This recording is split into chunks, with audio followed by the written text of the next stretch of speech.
I used to think that being involved in local ministry and then being involved as an artist and in the music industry would eventually cause me to choose one or the other. Mm-hmm. And I'm realizing now that I am far healthier when I keep a foot planted firmly in both. Between the Grooves is hosted by James Curtis, music director and morning man in the Greater Toronto Area on Joy Radio, and Aisha Woods, Grammy-nominated singer, songwriter, and musician. Together, they talk with artists and industry insiders to discover our connection between music and faith. You can connect with us on Facebook or Twitter at Between Grooves. Now, here's James and Aisha.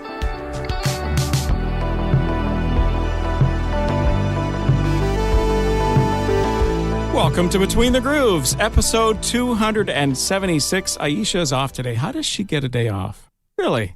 She gets a day off and I don't? That's not fair.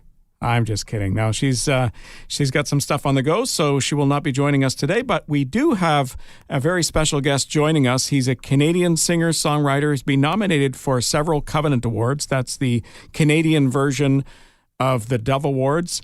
And we spoke a few years ago, maybe a couple of years ago, we were right smack in the middle of a global pandemic. And so I thought we could touch base and just see what he's been up to since.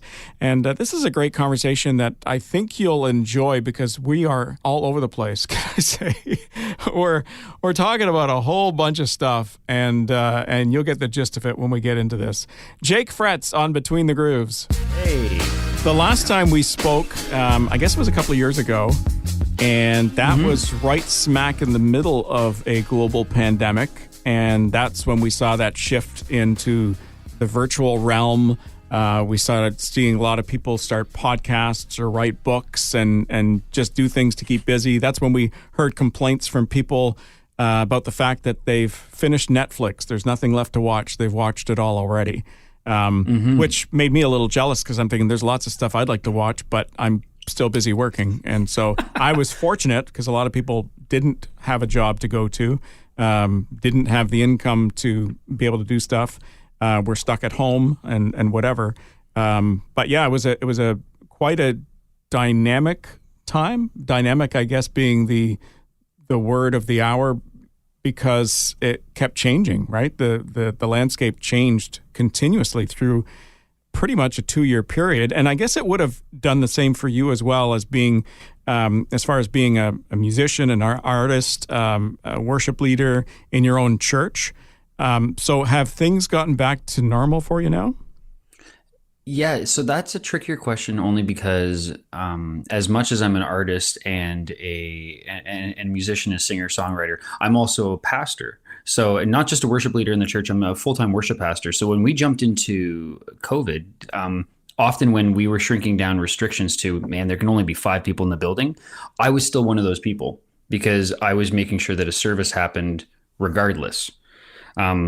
So the dynamics of my job changed because I wasn't overseeing and leading multiple musicians. I was often having to do everything myself. But then I was partnering with the tech team, or I was the liaison between the preacher and then whoever was going to clean up the little bit around the building. I found myself very busy with a regular job and I was still planning services every Sunday morning. It's just that there was nobody in the room to plan them for. They were all in their own living rooms, watching them through a screen. So yeah, and then in addition to that, the music side of it was interesting because everybody was already moving to they were already moving to try to do things virtually. This forced their hand. Yeah, so sure. It actually shrunk the community, right, and made connections that much easier to have. What was interesting was this small sense of scarcity that popped up around the musician world too, where naturally people couldn't gig, so they're not making money that way, and they weren't able to get into the studios because a lot of them got closed over that period. You just weren't, unless you were doing remote recording, you weren't going to be able to get in there. So then people began to be coaches or package up any knowledge or experience they had into some video content and then try to sell it. So it was really interesting to watch so many musicians and my friends start to have all these startup businesses, and I've got the next 3 easy steps for you as an emerging artist. And you just like bombard as a relatively new artist in the season. I was just bombarded, right, by all these different options. Luckily for me, I wanted to learn a ton, so it was great. But it eventually got to a point where you're going, and even to the point where I am now, where it's like, I think a lot of this we could do as friends instead of exchanging, $50 or $100 for each other's time. Why don't we try to have a coffee, or why don't we just try to meet up online, have a Zoom call, and I can share a bit of my experience. You can share a bit of your experience. We're both better for it. So it's actually caused me to want to try to find another way around it. Right. And not just for the cost of it. I want to support my friends. But what was interesting to me is I was watching money just change hands back and forth. And I'm going, I'm not sure anybody's getting more money out of this. I think we're just taking each other's money. Yeah. So that as much as there's great content out there, the posture that people had going into it, this might sound critical, but it was a little fear-based, right? I mean, I don't know how else to do this. So I applaud everyone's ambition, but it was interesting to see people kind of scrambling for the cash. And then out of that, it's actually opened up a ton of new friendships for me, because people would call up and say, hey, could I like do some coaching with you? Could I pick your brain for 30 minutes? I'm like, why don't we just jump on a Zoom call for an hour? We can hang out. Like, yeah. Oh, really? I'm like, oh yeah, let's just do that. We'll just hang out. We'll talk. And in that, over the last couple of years, I've met a bunch of emerging artists, and I'm probably on the phone, I don't know, let's say 6 times a month right now, 8 times a month with emerging artists, and just getting to share what I've learned. And it's not a official coaching call. It's not something that we're billing. It's just a way to be able to build friends and help build the music industry, and hopefully build the kingdom of God as we just give each other, share the experience that we've had, right? I think for some artists, and perhaps this is for artists that have been around a little longer, ways for them to make a little cash would have been doing the online concert with a tip jar, or just using that time to record, because many of them already had recording studios at home, maybe not all of the technology or the equipment that they would have desired. It was probably just a bare bones thing. But with, these days with, apps and whatever else on your phone and stuff, you can get away with recording some half decent stuff that at least is worthy of a social post or something like that, to get your name out there, get some recognition a little bit, maybe not make as much money. But you're certainly right. There was some limitations, but the limitations forced people's hands to do things differently, think outside the box, do things completely different from the way they've always done stuff, and the way it was known to be done, I suppose, right? It's kind of being a little creative and thinking, there's a different way to do this. Maybe we should try this. And a lot of experimenting. Some of it worked, some of it didn't. I know there was some, I know one artist that was doing backyard concerts, and they just stopped. I guess they just wrapped up the last of them maybe a month or two ago, because it just kind of kept going, and it was popular, and that's what they did. That's how they made money. Yeah, well, and you know what, though? That would have made total sense, because people were craving connection. And what's more intimate than a backyard? Sure. Right? Hanging out with your friends. So that would make sense why that would have lasted so long. And do you know what, though? I guess something that I found really helpful was, because it pushed us all to become part of an online community and start connecting across, let's say the world, but Canadian musicians connecting virtually. I found myself way more, or part of way more co-writes. Yeah. And virtual co-writes. And then out of that, I mean, even a song that I got to release earlier this spring, it's fun because it was emerging artist. Her name is Cynthia Locke. She's out in BC. But we did a couple Zoom calls, and then we met with producer Daniel. He's out in Edmonton. So the three of us never actually got in the same room, physically speaking. But we were able to write, record, and release, and do that whole song virtually. And I don't think I would have been pushed to do that prior to the pandemic.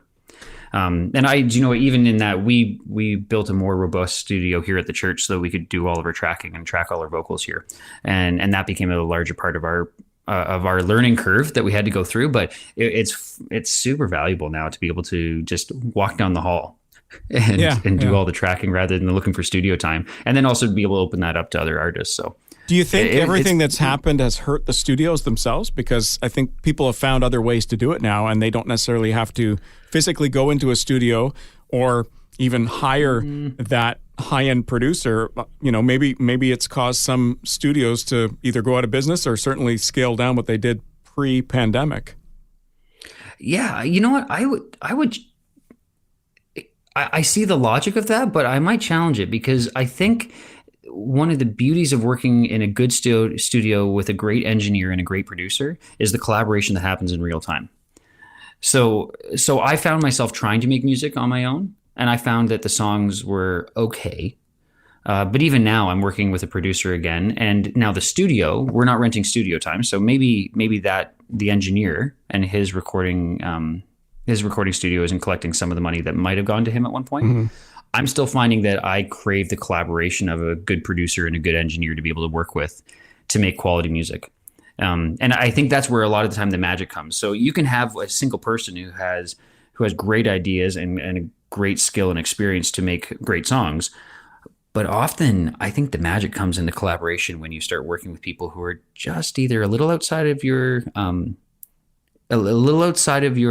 maybe your style, or they're beyond my own personal experience. So they're just, frankly, they're better than me. And I try to put myself in rooms with those people, because then I get to continue to learn. And what I find again and again is I have an idea that is a good idea, and they take that good idea and they make it a great idea with a few tweaks. And then I can learn why they did that, and I learn how they did that, and then I keep growing as well. Right. So I think the great producers and the great studios, people are probably just craving to get back in there, and there was probably a waiting list. Yeah, perhaps, and getting caught up from all the stuff that was in the calendar that got pushed aside temporarily. So, yeah, I can understand it from that perspective as well. So, I guess you, as an emerging artist a couple of years ago, you've got a few years' experience now. Anything that has changed, or any philosophies that have changed in your life with music, being on staff in a church, and pursuing your dream?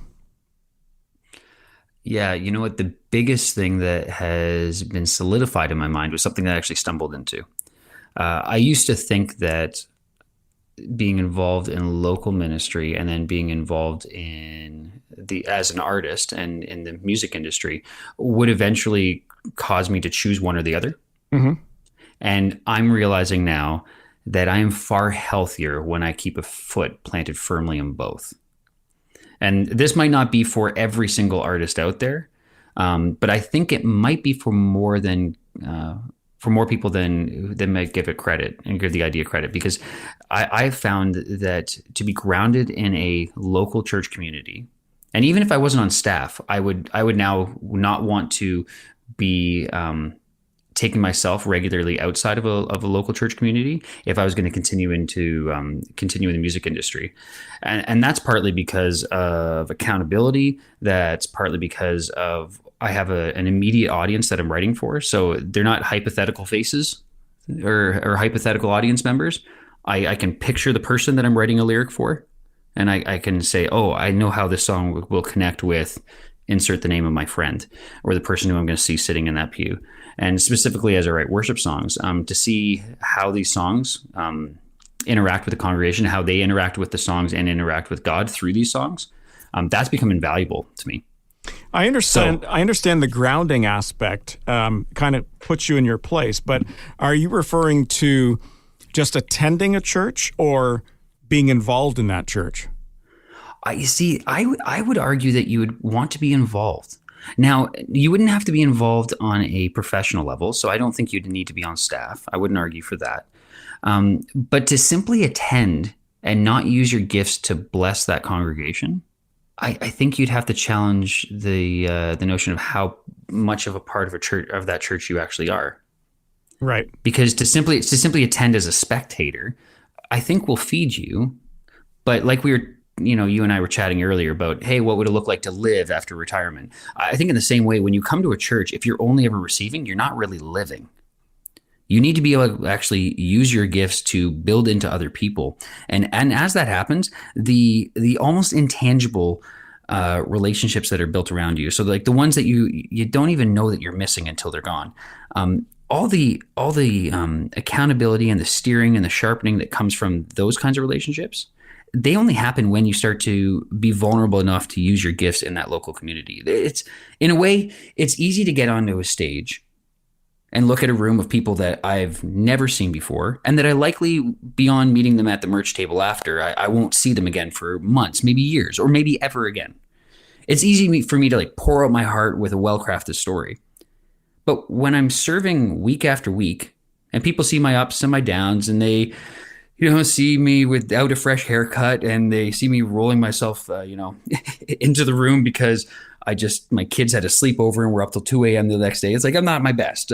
When they see me there, but they can see a consistency in character, hopefully. And they also draw that consistent character out of me. I think there's a great value there. But how much? How much do you serve then? Because given your knowledge, your expertise, without it taking over your life, number one, and number two, how much do you serve and participate without hindering someone else in thriving, and they may feel that they don't have the qualifications because they're not up to your level? Oh man.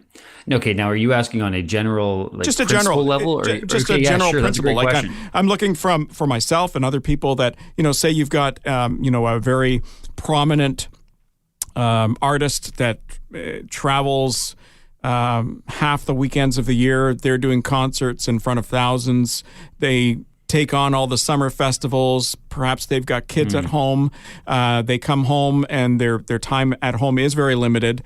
That's their downtime, and now they serve in a church. But how much do they serve in the church? Because number one, they need to have some downtime. Number two, they don't want to appear like, hey, I know the way it's supposed to be, and you guys don't. You're not as experienced.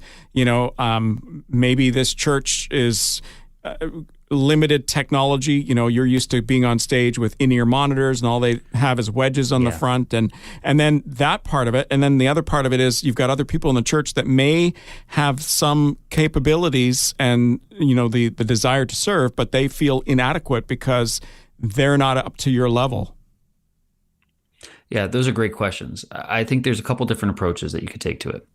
One, so to speak about the busyness, I think having a healthy rhythm and establishing that healthy rhythm would be a priority. So when we look at, let me back up for a second. If you were on the road all the time, then it would be very difficult to be involved in your local church. But then I think it would be important for you to find a rhythm of how would you make a regular, how would you make it possible to be regularly involved? And maybe that's not on a weekly or even a monthly basis. Maybe that's quarterly in your mind. You're like, hey, I'm going to go in and I'm going to help disciple the musicians that are in this worship ministry, and I'm going to help coach them along, or I'm going to go for coffee with the worship pastor and encourage them, or I'm going to help by running a songwriting weekend. But you're doing it not as the professional. You're doing it as a member of the community. Sure, your skills and experience are going to be valuable and are going to be an asset to everybody, but you're not coming in with the artist name. You're coming in as hey, this is my church family. That posture shift can help alleviate a lot of the pressure we might feel to still be professionals in our own church family. And at least personally in my own life, even though I am the pastor, I find I can take off the artist hat and I can still be. I'm Jake. I have a wife. I have 4 kids, and we're gonna write songs together today, or we're gonna work on some. We're gonna do a vocal workshop, or we're gonna get all the musicians in, and we're gonna learn some new songs and talk about the heart behind them. And if we're doing that, I find I'm discipling and I'm building up the church, but I'm using my gifts, I'm using my experience, but I'm not having the pressure to be Jake Fretz, worship artist. So sometimes it's a mental shift. And again, I think you could do that in a healthy rhythm. Now, to answer the second half or at least what I think would be the second half of your question. I th- Often when we talk about serving, we talk about using our gifts. But I think when we look biblically speaking, what we're called to do is make disciples.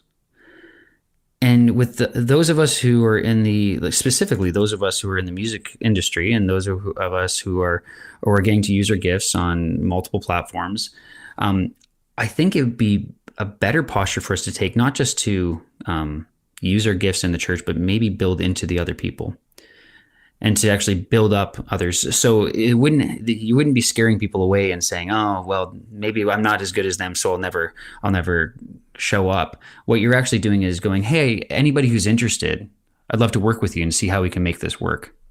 And now we're actually building the church, because we're not just using our gifts. What we're doing is we're trying to call out the gifts of other people and cultivate those gifts in other people. And that actually can be a breath of fresh air. I laugh about it because a parallel example is I have a friend who is he's an instructor and a leader and very, very articulate. But when he comes to serve at church, he serves in the coffee bar. And I had to ask him, I'm like, why don't you use your leadership gifts? Why don't you use all your ability to coach and direct people? We could use you around around this church in so many really useful ways that would bless us. And he just looked at me, he's like, if I keep doing that, it's so similar to my work that it doesn't actually feel like a Sabbath. And for me to go and simply serve someone a cup of coffee in the best with taking all my detail driven notions and making sure that I make the best cup of joe for this person, by doing that, I actually feel like I'm contributing to the body, and I'm also feeling like I'm growing. So they found a different way to serve. Yeah, I like that. And in that yeah. change is maybe something they need, and it's probably good for everybody, because he can have conversations with those people as he's serving the coffee, and there's no stress, there's no thought of work, really. Right. And I think we as artists can do the same thing. So who says that when we go back to be part of the church, that we actually use our music skills? Maybe we do. Maybe we build up the church. Maybe we build up the worship ministry. Maybe we coach other musicians and singers and help them become better leaders and musicians themselves. Or maybe we shake hands at the door and make people feel welcome.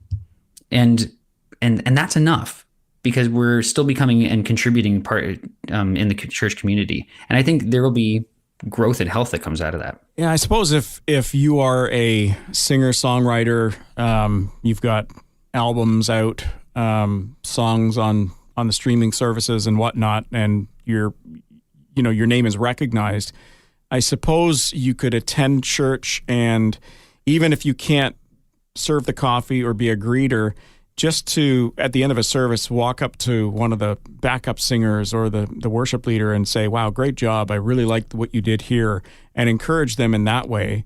That might be something as well. I suppose my fear would be as if people perceive that incorrectly and want your influence as well, right? Mm-hmm. Thank you for the encouragement, and hey, can you get me in front of the record label? That sort of thing.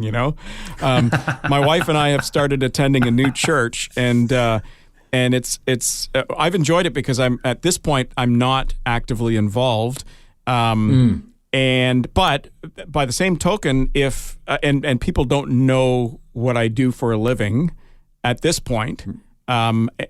And we're at the point now where if I happen to have the company vehicle with the decals on it and everything else on a particular weekend, my wife will say, we're not going to church today, because she doesn't want me pulling up in the company vehicle and having a bunch of questions. Even if I hide the vehicle out back or something like that, she doesn't want that. She's enjoying that anonymity right now that it brings. And I always have a fear that somebody, if they know who I am and what I do for a living, I have a fear if I attend church or wherever I go, I always have this cautionary thing in my mind. If somebody's coming up to talk to me, are they coming up to talk to me because of who I am or what I do? Do you ever ask that? I was curious. I'm I've just never, curious when no, you share this. Do you ever look at them and be like, about 30 seconds into the conversation, be like, "So, do you want something, or are yeah. you just checking in?" That's It's like, that's kind of the way I feel like I'd like to ask. I always, if somebody's coming up to me and I know maybe that they're a singer or that they have an interest in music or whatever else, I always have that thing in my mind thinking, so what do you want from me? Are you trying to get your stuff played on the radio? Are you trying to, get hooked up with a producer or whatever else? And I'll always try to help somebody, but I always have the fear that it's in a church environment that it's now becoming work. You know what I mean? yeah, yeah. I know exactly what you mean. I mean, on one hand, it happens all the time. I'm just trying to think about the last time it may have happened to me, and what was my response? Because, So I guess maybe I've just, sorry, I cut you off there. But I think I've learned to be a little more candid with it, which has been helping me more recently. So when someone comes like, "Hey, I'm recording a song and I was thinking about doing vocals," if it's on a Sunday, I'd be like, "That's great. Can you call me on Monday about it?" I don't want to talk shop at church. And and maybe it's a little cold, but then I make sure that I set up a meeting with them at the time to defer the conversation. But now that I've been here, part of this congregation long enough, when I do that, people they actually expect it on a Sunday morning. They don't talk business. right. Yeah, but it's taken time to cultivate that. I did have a Right. situation once where I was visiting a church. It was my old church. And so I knew people there and I knew the pastor. And, after the praise and worship, they had this social time, which normally in a lot of churches is just, shake the hand of the person around you and that sort of thing. But this was extended. Like it was 10 minutes long where people go all over the place and chatting with people, having conversations and having that social aspect, which is great. And I was chatting with the pastor. The pastor had walked to the back because I was sitting in the back trying to keep a low profile. And we're chatting and, good old times, remember this, remember that. And then somebody walked up to us and said, "Hey, did you know that's James Curtis from Joy Radio? We've got this, thing that we're doing in a few weeks. We should get him to promote it." And immediately my guards went up. And so what I did for that, just to get out of it, if you want to call, just to get out of that conversation was, "Oh, you know what? I have nothing to do with the advertising on the radio station. You got to call up our sales department for that. I have no idea what the rates are and everything else." And I put it to rest very quickly because I'm not there to give free publicity to somebody or an organization just because I know them, right? They got to follow the rules. I'm not going to, put my job on the line because of somebody just trying to do them a favor or whatever else. Business is business, and this was not the right time or place to have that conversation anyways. And I always tell people I don't get involved in the money side of things at the radio station anyways. I don't want to know. I don't know what it costs to air a commercial. I don't want to know. You talk to our sales department. I'm not going to get involved in that. I'm not going to get sucked into that whole realm of things, Sure. Yeah, there's sometimes in that situation, all I could imagine would be if you had like a little smoke bomb and you could just throw it down, something disappears, the smoke dissipates. Oh, that would be like, awesome. "Hey, James is gone. Where'd he go?" That'd be amazing. Yeah, it is funny, eh? Like the amount of times that people want to call in favors, and what's unfortunate is when you get the church life mixed with that business, you get these ulterior motives going on, right? Yeah. And when they're self-serving, I mean, I think that's probably the best way to. That's the best litmus test, if I could put it that way, around a conversation. If you get the vibes that somebody is really just being self-seeking, or it's selfish ambition driving the ask, then I think that gives us permission to really draw some clear boundaries.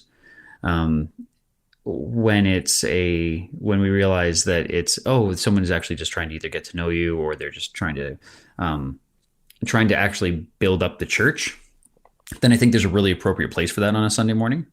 Unfortunately, like you just said, that gets really blurry when you're building up the church means that we're building up a church event, aka like warrior advertising, versus we want to build up the church people, and in the church people, you're included in that. So if they're going to take from you to build up the other people, then it's already contradicting itself. It's not a great approach. It's definitely blurry, more so now than ever, I believe, in the church, because part of the issue we have in churches is we've gotten to the point where, you're on staff in the church, but there are churches that pay some of their people, pay some of their musicians, or pay some of their singers to do what they do on a Sunday morning. And then you've got others that are volunteers. And so where do you draw the line there? I had a situation a number of years ago where I got an email from a church. You're originally from the Toronto area, so you would know it was from Georgetown. I shouldn't be being that specific anyways, but it was from Georgetown. I live in Brampton. It's not too far away. All right, gotcha. And this church wanted me to come in and speak to their men's group on a Saturday morning. And I had no clue what this church was all about. I never attended the church. Don't even know the person that emailed me. Wanted me to come in and speak about, what I do in radio and everything else. And I kind of thought to myself, why? Like, why should I? They weren't. And I should point out, they weren't going to pay me or anything. They basically said you'll get breakfast for free and stuff. And I thought to myself, you know what? I volunteer in my own church.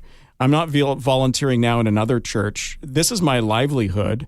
And it's not that I'm drawing the line in the sand because I want to get paid, but I do have a problem knowing that the caterer got paid. Right. And other people got paid. That's a tricky one, eh? So when now it comes to in a church environment where you've got perhaps some paid musicians or paid singers or whatever else, and then you've got volunteers, how does that work for an artist? If you're an artist and you're traveling on the road and you're a prolific artist, the same person I was talking about before that has albums out and that's what they do for a living. So if they want to volunteer in the music department, is that volunteer or is that a paid? Like, do you want their expertise as a paid person for a Sunday morning, or is it something that you would expect them to volunteer for? Yeah, and I think you'd have to let the particulars outweigh the principle in that one. And by that, I mean, I don't think you could make a general rule. There's probably enough situations where, I think... just growing up at the church that I did, there were several professional musicians that attended there. And I watched when certain events were held at the church, and I know that those musicians were being paid for those events. There were other times on a Sunday morning or we had Sunday evening church or even a Wednesday evening church where I knew that they were just volunteering their time and part of the worship ministry. And they were able to navigate that with a lot of candor with the leadership.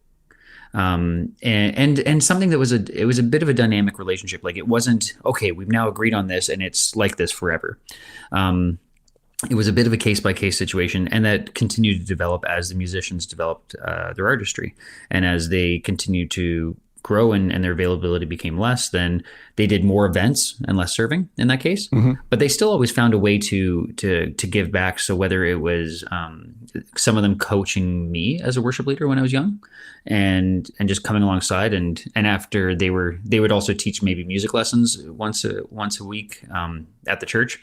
And if they were doing that, and then the conversation with me would be free. So now they're giving up their time to build into the church, but it wasn't necessarily in the same regular rhythms that they were before. But yeah, I think you're right. It does get really blurry, and without candor and regular communication. And I think that's probably where a lot of this falls apart as well, is that historically, when things get a little blurry, we tend to go ostrich and duck our heads and avoid all the conversations that could be potentially tricky, rather than having the courage to step in and say, okay, this could be really awkward, but I just got to ask, are we talking about you doing this for free, or are we talking about you doing this paid? And when we're doing that, do you feel dishonored in that? Right. Because I would hate, so thinking about myself as a worship pastor, I would want to go and say, I don't want to dishonor you. And I don't want to, I want to have a culture of honor. I want to make sure that we honor the hard work and the gifts and the experience that you have. I also know that you want to just be a part of this church family. So I want to see you build up this church family. So if that's the case, where's that line for you? Can you help me understand it? And maybe if we really disagreed on that line, then we would find a middle ground, hopefully. But But part again, of you but have part to of that, step into that conversation. yeah, but part of the dynamic is not just that person. Part of that dynamic is the other people around them. You know, Oh, right, yeah. if you're part of, and say I'm not in the music business whatsoever, but I've got a good voice and I sing on the backup team, how would I feel knowing that the drummer's being paid and maybe the worship leader's being paid, maybe all the musicians are being paid, and I'm there as a backup Except for you. singer, except for me and maybe a couple of others that aren't being paid. Like, where do you draw the line there? Because, you know, they might be experienced, but I might just have the same, I might have similar qualifications, except I'm not being paid. And maybe those people are not even attending the church. They've been brought in. They've been hired. They've been hired in. And like, I look at that saying, you know, maybe you need to be, you know, promoting and using the people within your own congregation, the talents within your own congregation to accomplish what you're trying to accomplish. Yeah, you know what? So you remind me of two different stories where one is a church that I know of where actually within the last 2 years, their worship ministry had a whole overhaul because there was multiple people being paid as professionals, and majority of them were music professionals. So they were doing this as if not full time, let's say 75% of the time they're being paid as musicians, and then they were serving in church, so they were getting paid for that as well. There was another professional musician who was also in that mix, but they were not getting paid. And when they asked, the leadership decided no, and the indiscrepancy between those two things caused everybody on both sides to say, "Whoa, wait a second, what is going on?" Oh yeah, and like, again, that's just opening up the can of you can worms. imagine that, right? Like, Yeah. it was just terrible, like just maelstrom of like everybody angry and everyone with hurt feelings, and maybe rightfully so, because if people have to ask those kinds of questions, that means there was a lack of clarity going into it. Mm-hmm. And that's probably the travesty in it, is that someone thought that they could just keep skirting along or keep going along and skirting the conversation. And if you had the conversation when they were still questions rather than accusations, and if you could have had something clearly on paper and just say, hey, so we can all just agree this is the best way forward. And if you disagree with that, then we can at least have that conversation now. But if you already have people who are well invested into your ministry, and you have these feelings that are growing, and now you've got people who like you're building this, not supremacy, but you're building this elitist kind of culture, right? That's only going to tear your teams apart. Yeah, absolutely. And like as you can imagine, it was super messy, right? And I really feel for those people because a lot of them, they're friends of mine, and when I heard about that, I was really sad. And then on the flip side, I remember, oh gosh, must have been almost 20 years ago, going to lead at a church, and that church was they were thinking about hiring me. So as I was there, I went for their Sunday morning experience, and I was the guest worship leader, and we were just, feeling this thing out to see if maybe I would work with them. And then I rehearsed with the team, played with the team, and then as I began to talk with the team backstage, I had been led to believe that this was their regular team, and this was the regular standard of musicians that I was going to work with. That church had actually hired all but one of them from other churches, right, to come and make their church look better, to try to woo me over to be with them. And I'm like, wait a second, you don't work here? Like, you don't attend here? And they're like, no. And you don't attend here? And they're like, no. And you're like, wait, and all of you have been paid to be here for this morning. So as you can imagine, that did not, we did not continue those conversations after the fact, just because it felt dishonest. Yeah. But it also felt inauthentic, because like you alluded to, there's something important about growing the people that you have there in your midst, and being responsible for whoever comes through your doors, I suppose, and nurturing them. Yeah, I suppose a quick, easy solution is not to pay anybody. Yep. But on the flip side, if you are going to pay somebody, maybe the person that's being paid is not only being paid as an example, to lead worship on a Sunday morning, but also to be that mentor to the rest of the people on the team. And the rest of the people on the team understand that that's the reason why they're being paid, not just for the Sunday morning, but the rehearsals and, working with the various other members of the team to help them get better and help them achieve what they want to achieve. So, there's that. Yeah. I attended a church where I did audio. I've done church audio for many, many years.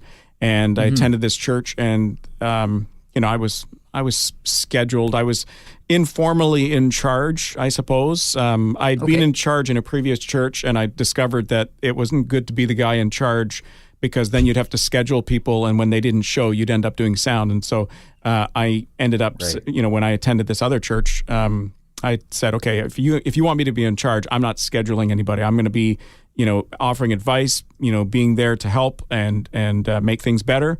But I'm not going to be, scheduling people, because I don't want to be here every Sunday. I want to be able to enjoy the service myself, sitting in with the rest of the congregation once in a while. So it came to a point when they said, we'd like to hire you. We'd like to hire you to be our main sound guy. And I said, no way in a million years. And the reason why I said that is because I've seen what happens in churches when they hire somebody part-time in a capacity. And a good example of that would be a youth pastor, where you hire a youth pastor, but they're only hired part-time, but they expect you to work full-time. And I just didn't want to get into that. Yeah, and what's worse if we say to you, hey, why don't we hire you half-time for a youth pastor and then half-time for the music pastor job? Yeah. And that way you can get paid full-time, and then they actually expect you to do both of those full-time, so now you have two full-time jobs for half the pay. Yeah, exactly. It gets even worse. Yeah. No, I'm with you on that one. That one's, again, without the really clear written communication at the beginning, and then in people who have a track record of actually following what they say they're going to do, man, it unfortunately just breeds mistrust. Yeah.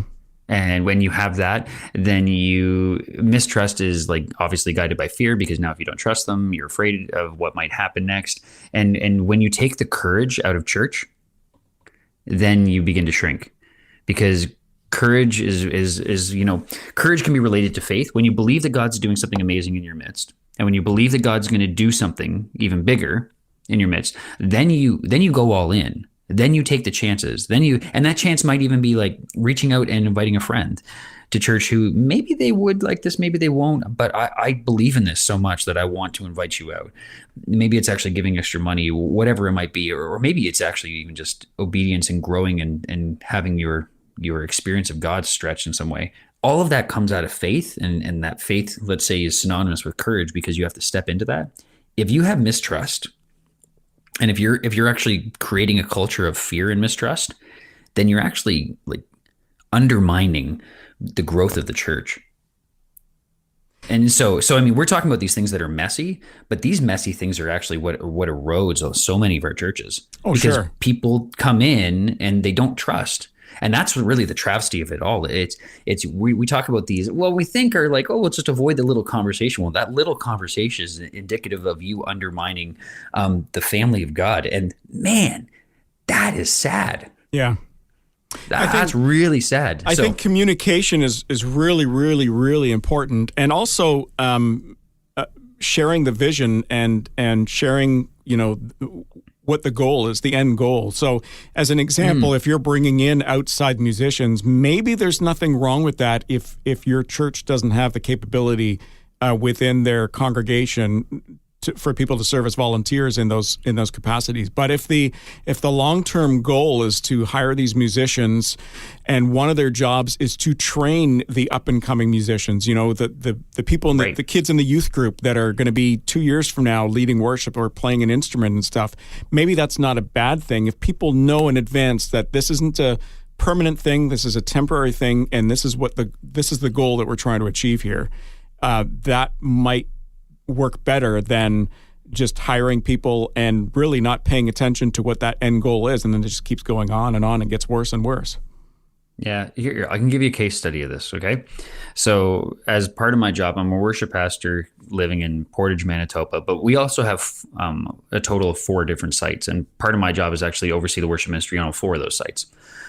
We planted one of these churches about 7 years ago when I started working here. It was actually began a month before I arrived. For the first year, we would take a team from our main campus and drive them an hour every Sunday morning to this new campus and in Nipawin, Manitoba, and then we would be the worship team in this new campus.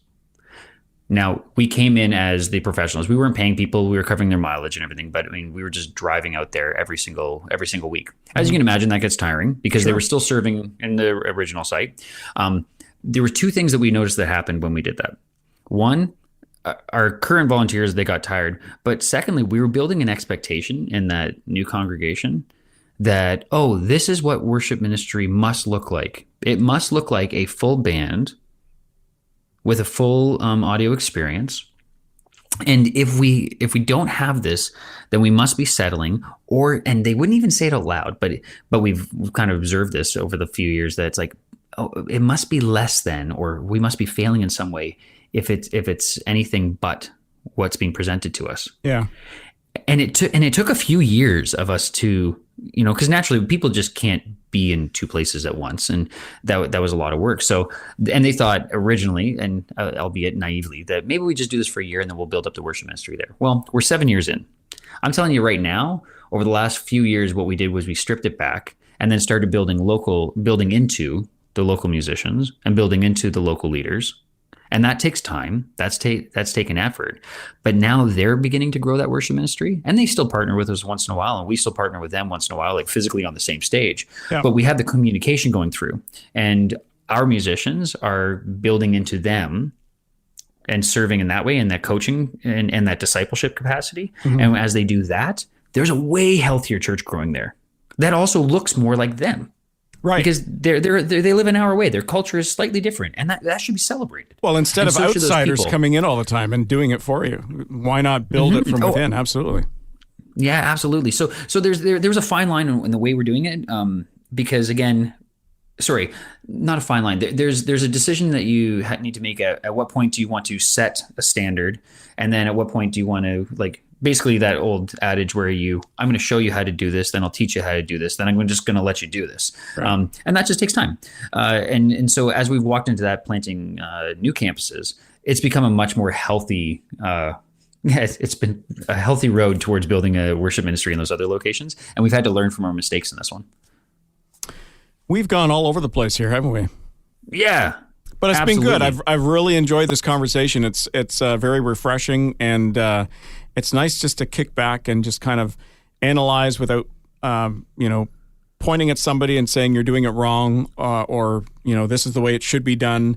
It's just kind of brainstorming. That's kind of what we've been doing, is brainstorming here a little bit. Yeah, kind of. They're kind of like autopsies without blame. It's like, let's look at what we're doing. Let's poke around a little bit, but like it's nobody's fault. Yeah, exactly. I mean, we've all made mistakes. We're all learning into this. That's right. And the case scenarios like you've suggested, and examples that you've presented in some of my stories and stuff, kind of makes you think outside the box a little bit and think maybe there's a better way, or maybe it should have been done differently. Here's what we maybe should do the next time. Yeah, and I think that's the most important thing. I mean, based on all the stories that we've shared today, and some of these have been sad stories, at the end of the day, we want to be able to go into new situations with hope that they can always look better. And we want to go in, like we were talking about, we want to go in with creativity to be able to say, hey, just because it's been done this way, maybe there's a better way. And what's it going to take for us to have the healthiest churches, the healthiest artists, and ultimately the healthiest people? Because people make up these churches. Like, artists are people. So if we can have healthy people in all of these places, what's it going to take? What's it going to take? And what type of courage and faithful steps are going to be demanded of us to make sure that happens? Yeah. And if we can go in with that kind of posture, then His kingdom come, right? That's the way it's going to happen. That's the end goal, anyways, or should have always been. So, Jake, thank you very much for hanging with me. Appreciate it. It was nice to chat again. When are you in Toronto next? I don't know when I'm in Toronto next, but I hope to be out at the Covenant Awards. So okay. I hope to make my way out this fall. Yeah. Okay, that'd be awesome. Thanks for hanging out. This has been fun. Yeah, it's been a blast. Thank you very much, Jake. We'll talk soon. Okay. Have a great day. I'll talk to you later. Bye. I think the best way to describe that conversation is stories. We shared a lot of stories. He shared some stories. I shared some stories. That was a lot of fun. Check out jakefretz.com to find out what he's up to. And let's get some artist advice now from Nick from Rocky Worship. I think it's critical to constantly be aware of where you're finding your value. I think just in life, we place our value in so many places. And I would guarantee at almost any point in time, we are finding our value in the wrong place. And I think that shifts and adjusts and is constantly kind of pivoting. But, if you're a parent, a lot of times you find your value in your kids and how well they're doing or how they present to the world, how good are they at sports and school, and you find your value in those things.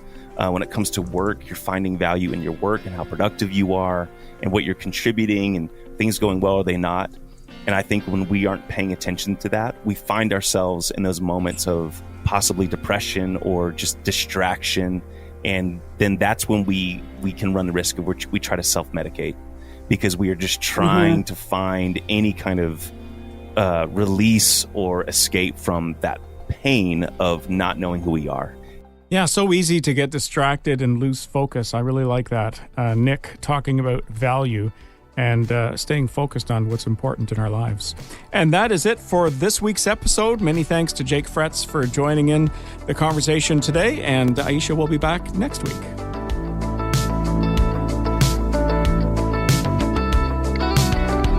Thanks for listening to Faith Strong Today's Between the Grooves podcast. If you enjoyed this episode, would you consider sharing it with your friends, rating our podcast, or giving us some love on your socials to your amazing friends and followers will only help us reach more people. We'd also love to hear from you and share your feedback in an upcoming episode. Send your video or written message to Aisha and James on Facebook and Twitter @Between Grooves, or email us anytime, hello@faithstrongtoday.com.